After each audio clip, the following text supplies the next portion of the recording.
Hai teman-teman, selamat datang di Reviewnesia Channel. Kali ini saya akan membahas tentang bahasa Indonesia sebagai alat diplomasi Indonesia terhadap publik mancanegara. Dengan perkembangan hubungan Indonesia dengan negara lain dalam bidang pendidikan, budaya, dan juga yang pastinya pariwisata, bahasa Indonesia semakin dikenal untuk saat ini oleh dunia. Seperti halnya, bahasa Indonesia ini merupakan salah satu bahasa dunia yang berhasil dan berkembang pesat pada abad ke-20 ini. Hal ini dapat kita lihat dari yang pertama, pada tahun 2009, bahasa Indonesia telah resmi dinobatkan sebagai bahasa asing kedua oleh pemerintah Ho Chi Minh City di Vietnam. Dan yang kedua, pada tahun 2011, Ketua DPR RI dalam sidang ASEAN Interparliamentary Assembly atau AIPA yang ke-32 mengusulkan bahasa Indonesia sebagai salah satu bahasa kerja dan diterima oleh dunia internasional secara luas. Dan yang ketiga yaitu pada tahun 2012, berdasarkan data dari Kemenlu atau Kementerian Luar Negeri, bahasa Indonesia memiliki penutur asli terbesar peringkat kelima di dunia. Nah, tercatat sebanyak 4.463.950 orang yang tersebar di luar negeri. Nah, fakta-fakta tersebut mendukung usaha peningkatan fungsi bahasa Indonesia menjadi bahasa internasional yang sedang digalang Kemdikbud, Kementerian Pendidikan dan Kebudayaan dengan program BIPA, yaitu Bahasa Indonesia bagi Penutur Asing. Nah, BIPA itu sendiri yaitu program pembelajaran keterampilan bahasa Indonesia secara nulis, membaca, dan juga mendengarkan bagi penutur asing. Dengan BIPA ini, salah satu menjadi alat diplomasi bagi Indonesia, yakni untuk membangun hubungan persahabatan dengan dunia luar, dan juga menjadi wadah komunikasi. Nah, sejalan dengan hal tersebut, dengan BIPA ini dapat menunjang keberhasilan diplomasi Indonesia di dunia internasional.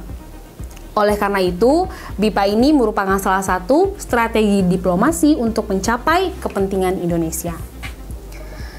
Secara umum, ketertarikan pihak asing untuk mempelajari bahasa Indonesia itu dikarenakan yang pertama, untuk melakukan pengkajian tentang Indonesia.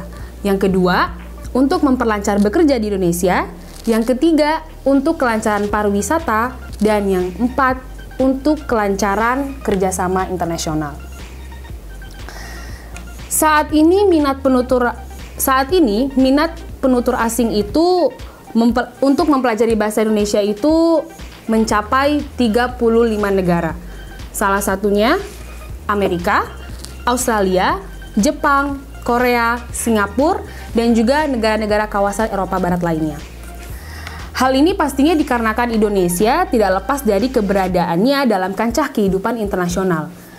Negara-negara lain merasa berkepentingan untuk menjalin hubungan ekonomi dan politik dengan Indonesia. Oleh karena itu, pihak asing atau warga negara asing tertarik untuk mempelajari bahasa Indonesia, karena dengan itu dapat memperlancar komunikasi dan juga memperlancar kerjasama internasional. Saat ini, seperti yang sama-sama kita ketahui juga, pesatnya perkembangan teknologi informasi dan juga kemajuan media massa membuat banyaknya minatnya warga asing untuk berbahasa Indonesia atau untuk mempelajari bahasa Indonesia itu sendiri, terutama para mahasiswa. Dengan para mahasiswa itu mempelajari bahasa Indonesia, hal itu dapat melancarkan diplomasi publik Indonesia dalam program BIPA ini. Peran media itu sendiri menjadi penghubung antara masyarakat Indonesia dengan para publik internasional yang memiliki ketertarikan terhadap bahasa Indonesia. Dan juga untuk diplomasi publik Indonesia tidak lepas dari budaya pastinya. Karena budaya itu memiliki dua peran, yaitu sebagai membangun citra dan juga people-to-people relation. Di samping itu, budaya ini juga menjadi alat pendukung diplomasi yang utama untuk menarik perhatian asing dan membangun citra positif bagi Indonesia di mata internasional. Hal itu disebabkan karena publik atau diplomasi publik ini dengan jalannya budaya terlihat lebih soft sehingga tidak terkesan terlalu politis.